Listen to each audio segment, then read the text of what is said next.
Hi, and welcome to the X22 Report. My name is Dave, and this is episode 409, and today's date is July 7th, 2014, and the title of this episode is The Petrodollar Becoming Obsolete as the U.S. Police State Services. And we can see already with other countries like China, Russia, and many others, the BRIC nations, CEOs, France, we can see already they're all questioning, why are we using the dollar in international trade?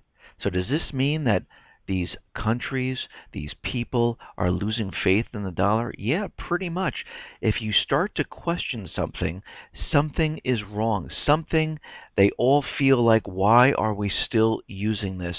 Because they're starting to realize the dollar is headed towards a complete collapse, and people are starting to pick up on this. They're starting to realize it, and of course the U.S. government, the central bankers, are continually trying to keep the illusion alive that everything is perfectly fine around the world. Meanwhile, down at the borders, we have immigrants flooding into the country. Now, of course, we know that Obama has completely set this up. They have the Beast, which is a train that brings these people from Central America through Mexico, with no checks, with no security checks, with nothing. So they must have a deal with Mexico. They bring them right up to the border. They had ads back in January looking for people to escort these children into the country. This was completely planned.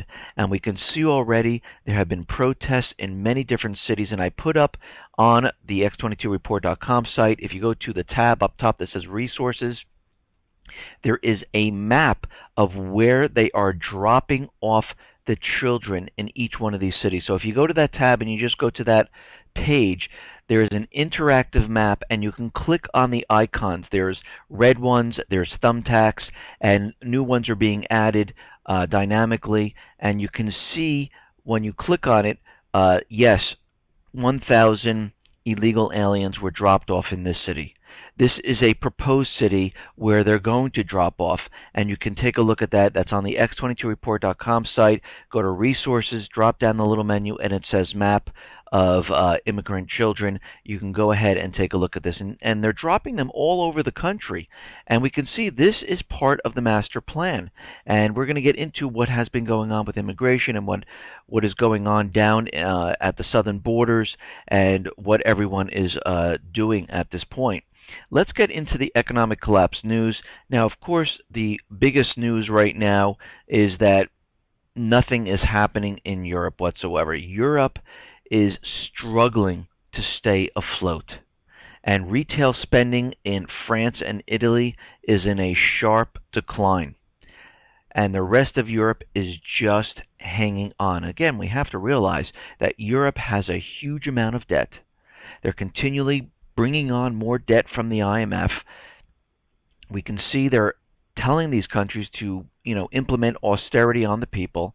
So we see unemployment going up, and these countries are being robbed of their natural resources. And it is not getting better there. It is getting worse. Unemployment is on the rise. And what's going on there is that people can't spend money. And this is why we're seeing a decline in retail sales in Europe. And right now, inventory is rising at a faster rate since April 2011. Margins are down, contracting at a faster pace. France back in contraction. Eurozone year-over-year sales contracting. The entire system is starting to implode. And here in the United States, we're seeing the same exact thing. Spending now in June is completely declining. People do not have the money. They don't have the jobs. They're underemployed. And all this crap about the economy recovering, look how great it is, unemployment falling. This is the manipulation by the U.S. government. Gallup notes right now the drop in daily spending among all Americans can largely be attributed to upper-income Americans spending less in June. Now, even the upper-income class is saying, you know what? We're holding on to our money. Something is not right. We're not spending the way we used to. And we can see right now Americans living in the households with $90,000 a year or more in income reported spending on average $189 a day in May, and this dropped to $157 in June. And you can see this is starting to spread because people are starting to feel like something is not exactly right. Something is wrong here, and they're starting to question everything. They're starting to get scared. They're seeing home prices level off. In many markets, they're starting to drop, and this is how it began in 2007, 2008, as we went throughout the year. Now, like I said in the beginning of this report, the CEO of one of the world's largest energy majors sees no reason for the petrodollar whatsoever.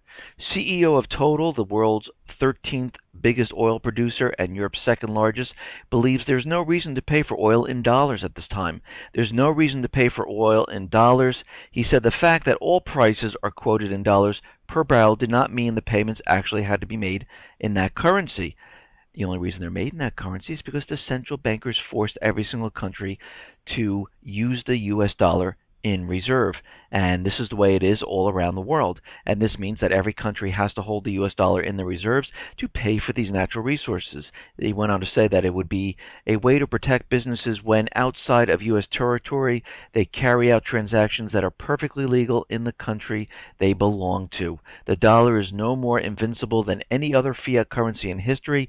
In some ways, it is actually far weaker than any that came before. The dollar is entirely reliant on its own world reserve status in order to hold its value on the global market, and that's absolutely true. It's being backed up by oil, forcing countries to use the dollar to pay for oil. And again, we're having major problems in the Middle East, and this is where most of the oil is produced. The United States government, central bankers are in Africa. They're trying to force all these countries and keep them on the dollar. And I said this many times before. When these countries remove the puppet regimes, or these puppet regimes to say, you know what, we had enough of the U.S. government, we're done here. We're going to sell this oil using other currency. I mean, if we look, Saddam Hussein did it. If we look, Gaddafi did it. They went to the UN. They said, listen, can I sell this oil using other currencies? The UN said fine, and all of a sudden Iraq started selling the oil using euros. And of course the central banker said no, you cannot do this. And this is why the US government central bankers invaded Iraq, Lebanon, Libya, Yemen.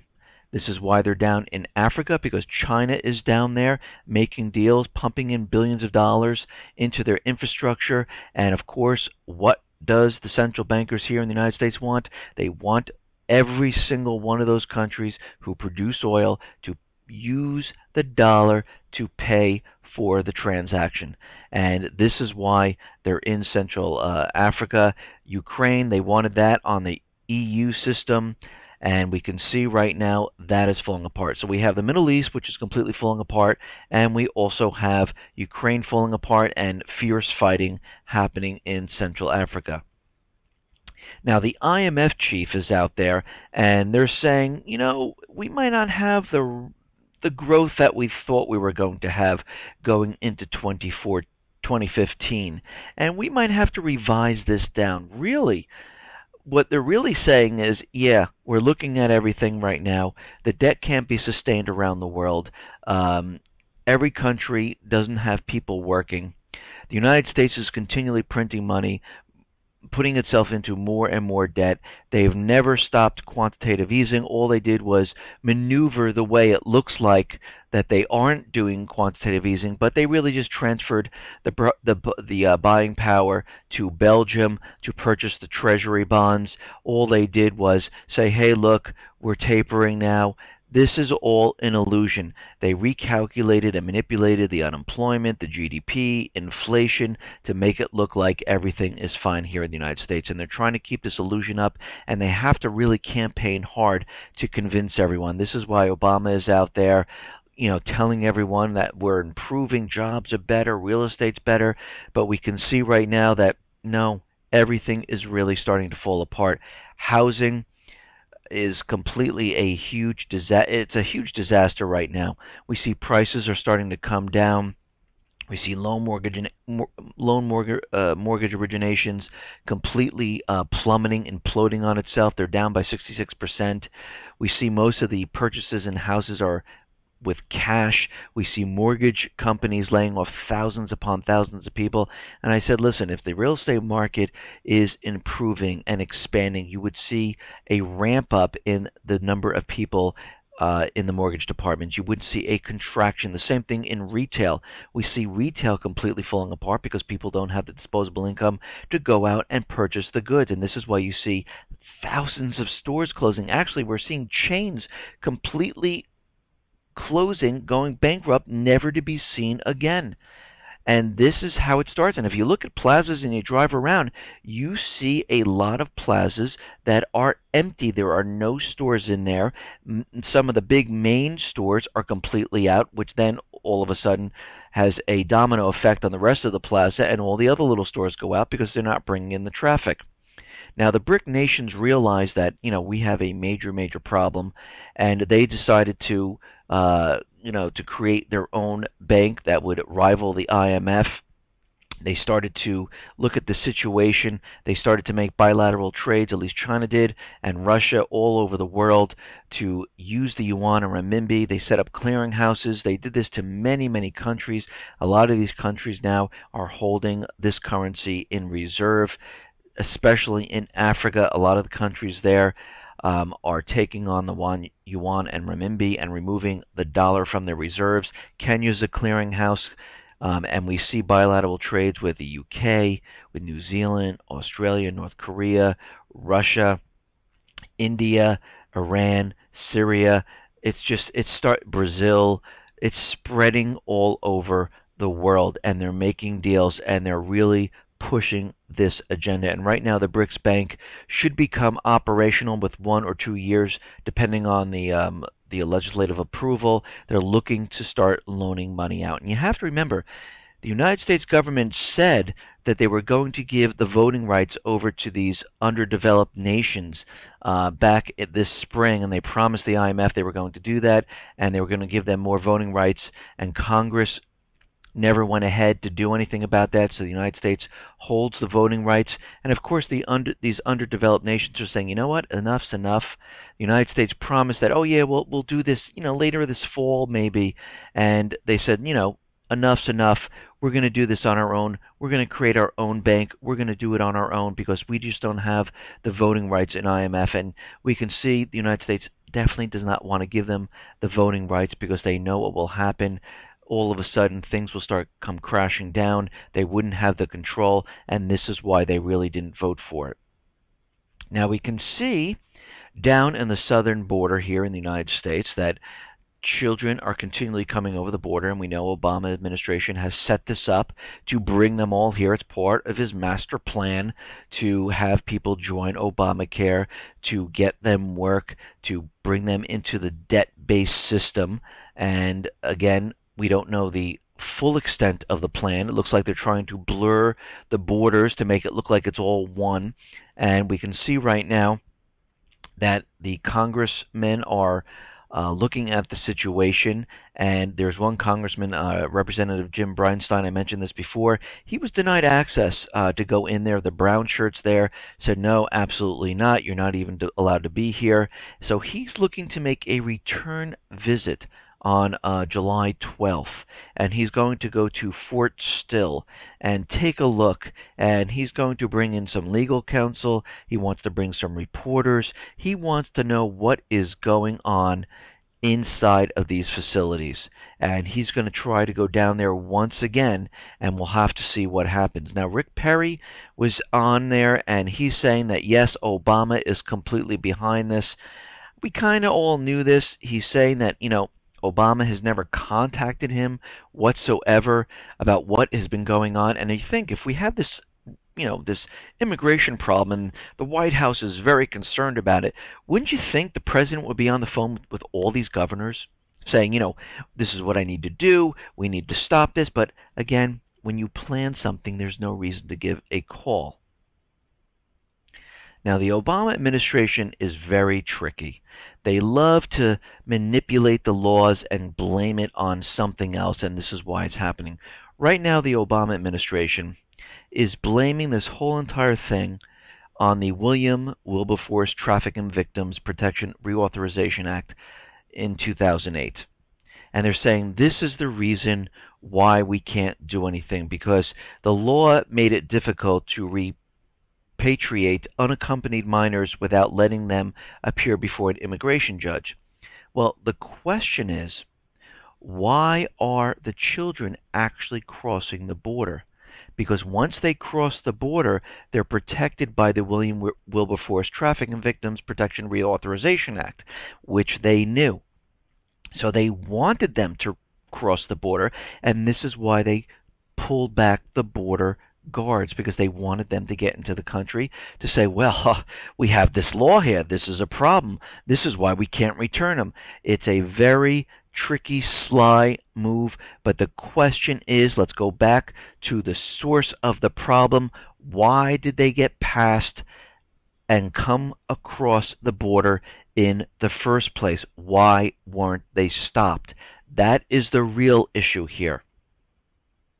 Now, a top United States general in charge of protecting the southern border says he's been unable to combat the steady flow of illegal drugs, weapons, and people from Central America, and is looking to Congress for urgent help. The Marine Corps General John Kelly, commander of U.S. Southern Command, has asked Congress this year for more money to help with this problem.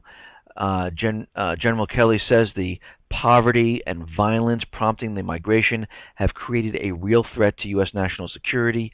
Honduras, El Salvador, Guatemala have the first, fourth, and fifth highest homicide rates in the world and have left near-broken societies in their wake. And the question again is, if they're so concerned about national security, because, you heard the threats of this new bomb that they're going to create, and now they've taken away more of our rights. You have to turn on your cell phone, make sure it works. Let me take a look. Let me pat you down a little bit further because you could have a bomb inside of you. Now, everyday normal American citizens are being pat down, scrutinized. The people that pay the taxes, having their children go to the public school, that are intertwined in their communities, they're the ones who are being looked at as terrorists. Now, the immigrants coming across, isn't anyone worried that other people are crossing if we're removing the border guards? So this whole national security scare tactic is really just that. It's a scare tactic because on one hand, you have people going into sporting events, flying on airplanes, all being pat down, and we have to secure this, but our borders wide freaking open. Anybody could come in. No security risk here. And this whole thing just shows you that all this they've been feeding us is a bunch of BS.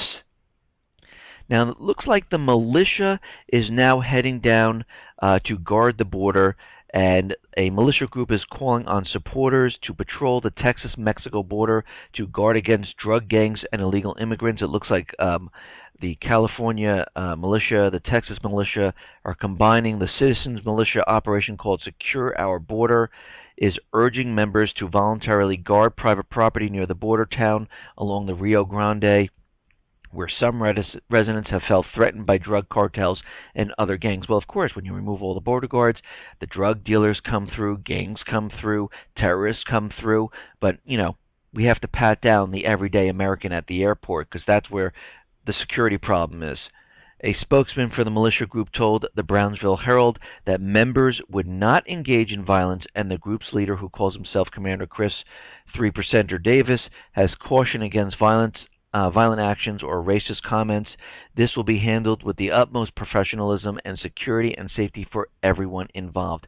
Now, of course, I can see the Obama administration, placing an agent provocateur into the area, just like they did with the Nevada militia, with that guy who went and killed a police officer, and then all of a sudden the story of sovereign citizens came out, that these are the people, they're anti-government, they kill the police, and you can see the same thing happening here, where they could place someone in there where they have them, someone shoots a child, and all of a sudden we see everything get out of control. Now, of course, they're saying that we don't have the resources, the money to spend on the borders. But what's very interesting is that in California, There was people there picketing, rioting, stopping the buses, saying no, and now they're sending in riot squads to protect the illegal immigrants coming into the country so they can be bused to their destination. So they're not protecting the rights of the people who are saying, they should be sent back and they should go through proper channels, but they're protecting the rights of the illegal immigrants, which is very interesting. And right now they have the money to spend on the military manpower to do this, but they don't have the money to bring in all these forces and protect the border. This is very interesting. It would appear that more money will be spent to silence those who are not happy about it. There are now warnings of riot squads being sent to Murrieta, California, and they are supposed to be arriving today. Protesters there have thus far been able to stop the busing of unwanted immigrants into their area. Upon meeting a human blockade, the buses have been forced to turn around. But now, of course, they're going to bring in these riot squads. They're going to stop these people. They're going to set up barriers and protect the rights of the people who are legally entered this country. Now, everyone has the right to come into America. I'm not against that whatsoever. What I am against is the Obama administration creating this covert action to bring these people in and not going through the proper channels because he wants to push a certain agenda. And this is the main issue and problem. And you can see that this was planned all along. Okay, now we talked about the NSA spying, and we talked about how they're actually not spying on terrorists, they're spying on the everyday American. And now that it's come out that Edward Snowden released more information, and we're seeing, well, that's absolutely true, and it seems like they've been collecting everything on every single person. Now, we all knew this was true, but now it's just confirmed that this is exactly what they've been doing. And these are the type of things that they've been collecting. They've been creating these social profiles to, keep an eye on you, and they're using facial recognition, and they're using everything they possibly can to capture everything. And right now it looks like they are just capturing everything on the internet.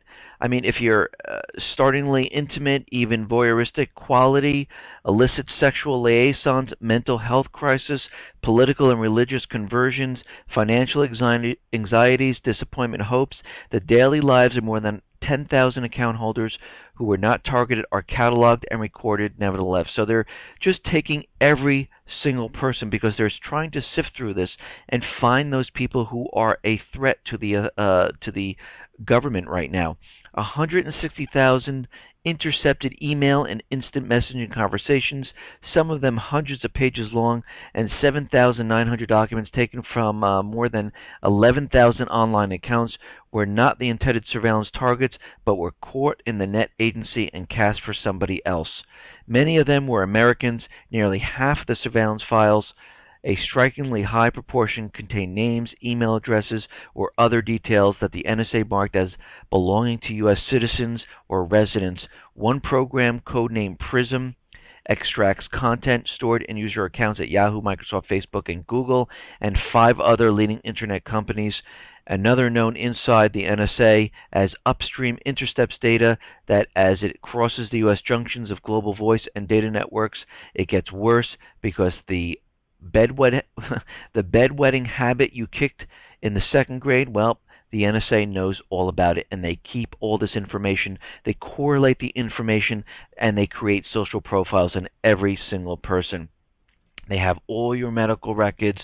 They have everything that you have done from being a child to right now.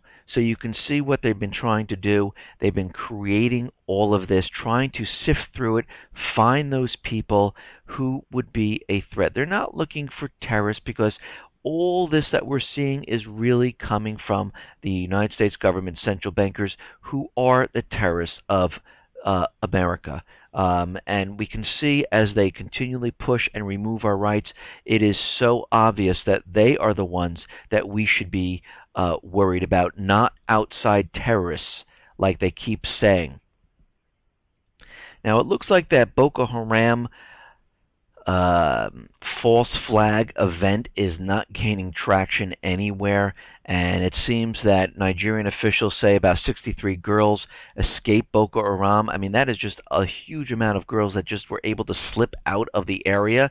What they say, hey, Boko Haram, look that way, we're going to go this way. It just seems like this whole thing was a complete setup. They just released them and said, okay, we're not getting any traction from this whatsoever. It's not working. We can't get the U.S. central banker troops inside of Nigeria. We know that China is in there making deals, and we're going to have to go down a different route. And right now it seems like it's not working whatsoever. Now in Kuwait, they are having riots, major problems. Riot police in Kuwait have once again used tear gas and stun grenades to disperse thousands of protesters who gather in Kuwait for the 5th day straight, demanding the release of a detained opposition leader. Armored vehicles were firing volleys of activists as they marched toward a court complex asking for the release of the person. And we can see right now that this is growing in every single country where the government is trying to maintain control. They don't like what someone says, they put them into jail.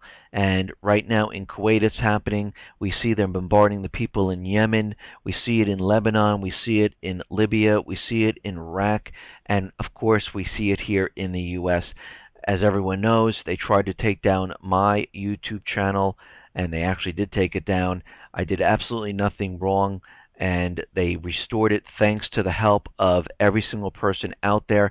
But they need control of the internet, the alternative media. They don't like certain things getting out there, and they use this type of technique to try to stop it. And of course, when the people gather together, it creates this incredible power, and it's a force, and they're very nervous about this. This is why they've created DHS. This is why they've been spying on you, and they're very worried about people banding together and more people coming together, because this is scary to them, because it goes back to a bug's life. And I remember when my kids were little, it was, you know, thousands of ants and about maybe 8 grasshoppers, and the 1,000 of ants never realized they had this such great power where they're able to overthrow the 8 grasshoppers that were controlling them with fear.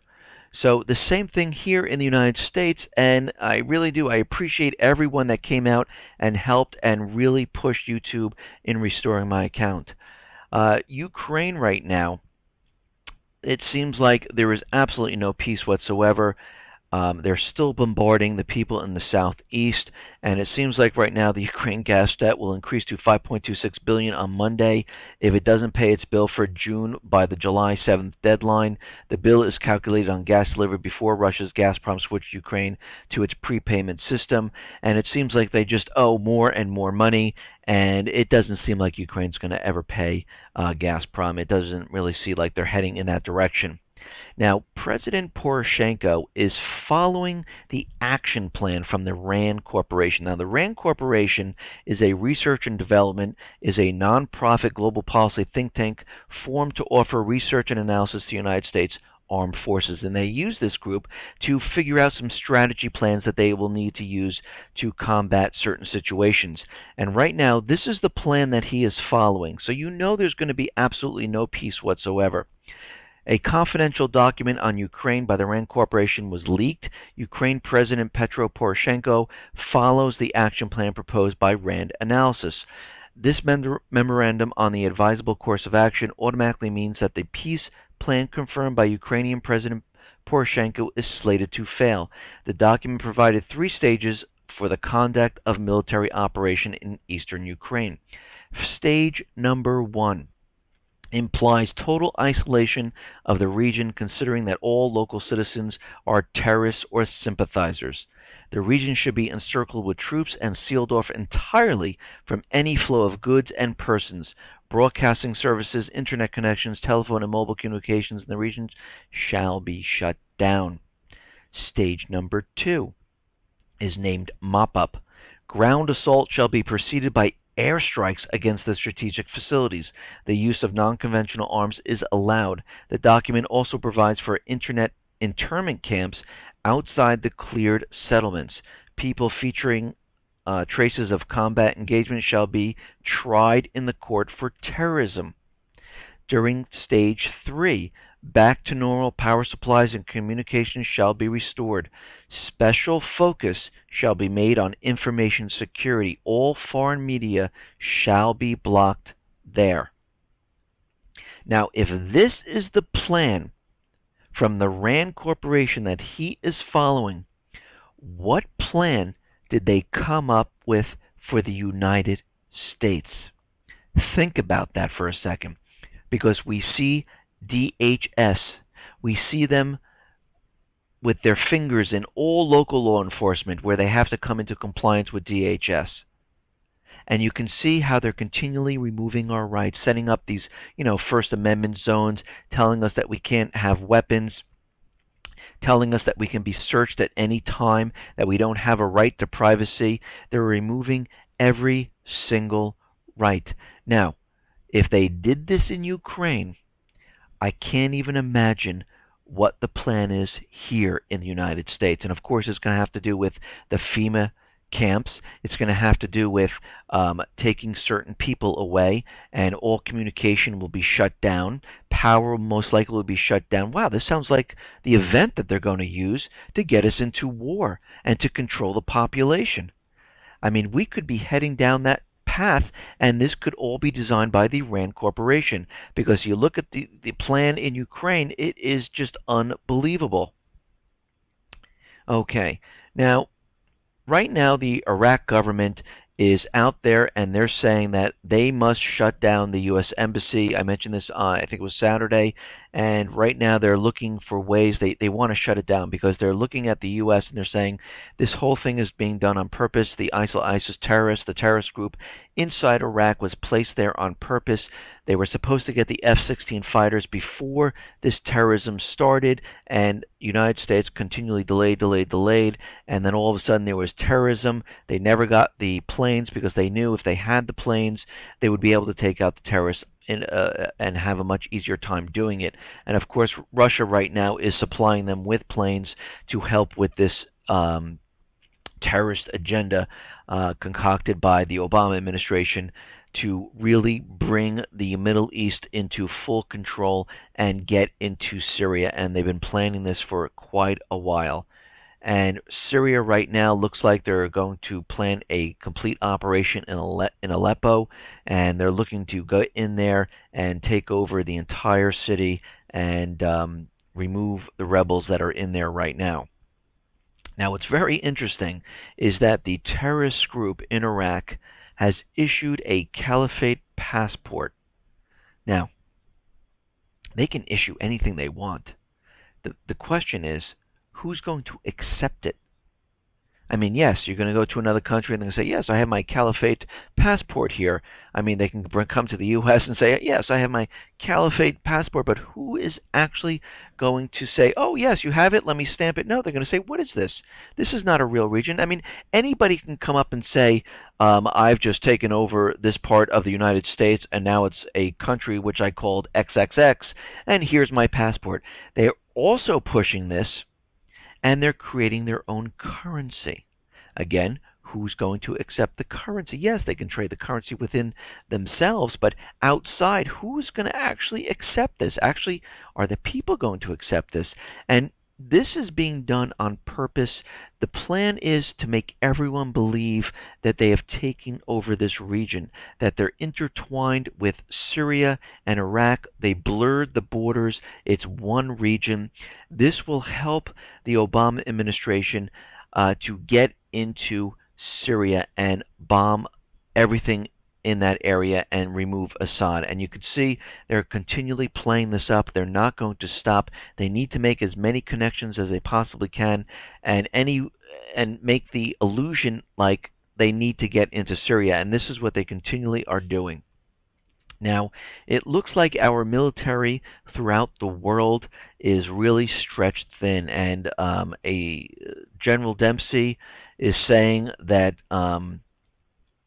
we're in the Middle East, we're in Asia, we're in Europe, and each action comes with a greater opportunity cost. That is the trade-off of some other action somewhere else due to constrained resources. Dempsey said that the United States faced different challenges in Asia than in the Middle East, and he says that the U.S. allies need to form some type of partnership because the United States, with the limited resources that they have, cannot maintain control in all these areas. So he's calling upon other allies to come up with plans to help with intelligence, reconnaissance, ballistic missile defense. But again, the U.S. military is out there because the central bankers are controlling them, and they want to maintain control of all these areas. And of course, we're being spread thin and thinner and thinner and thinner, and it's getting much harder to maintain all these areas. And it really is starting to look like Rome, where the legions couldn't maintain control of all the regions, and it looks like this is starting to happen here. And if they do not maintain these regions, the tribes of the other countries will take over, kick out the puppet regimes, sell the oil not on the U.S. dollar, and this is when the problem really starts to rear its ugly head, where the U.S. dollar then starts to really devalue because the currency comes flooding back to the United States. We see hyperinflation, and the dollar starts collapsing. Now, Russia is calling on nations to join the effort to preserve Iraq, Syria's integrity. Of course, the United States are using the terrorists to remove the integrity of the Middle East of these countries, and Russia is calling to keep it. So you can see when this event occurs and the United States central bankers moves into Iraq and Syria to take out these terrorists, Russia is going to support Syria, and this is going to be a major problem where it's going to get into war. And they're hoping for this. They want this, but they need to show that it's coming from another group or country that caused this entire thing. Now, there's reports now that the Sunni tribes are actually fighting against ISIL. Sunni tribes in the northern Iraq province of Salahuddin have risen against the ISIL militants, and the Sunni tribes from Baji and al-Shirkat districts also are fighting against ISIL, because we said there are two things happening here. We have the terrorists on one hand and the people of Iraq who decided this would be a great opportunity to rise up. There's some Saddam Hussein generals that are working with this, and we can see they're starting to clash, almost like in Syria where you had the rebels and ISIL. They were clashing there also, and this is starting to spread all throughout Iraq, and this is why the U.S. central bankers are concerned about this region, because, again, things aren't going as planned as they thought. Now, the U.S. government, the central bankers, are really pushing this agenda to get into Syria. Right now, the UN ambassador is out there, and I guess he was shown these photographs of people being tortured, and of course this came from the United States government, central bankers, and they're blaming all of this on Assad. And they're showing tens of thousands of photographs showing incidents of torture, murder, and mass starvation, demonstrate that Syria has committed systematic atrocities that are equivalent to those of Adolf Hitler, Nazi's regime, according to a senior State Department official.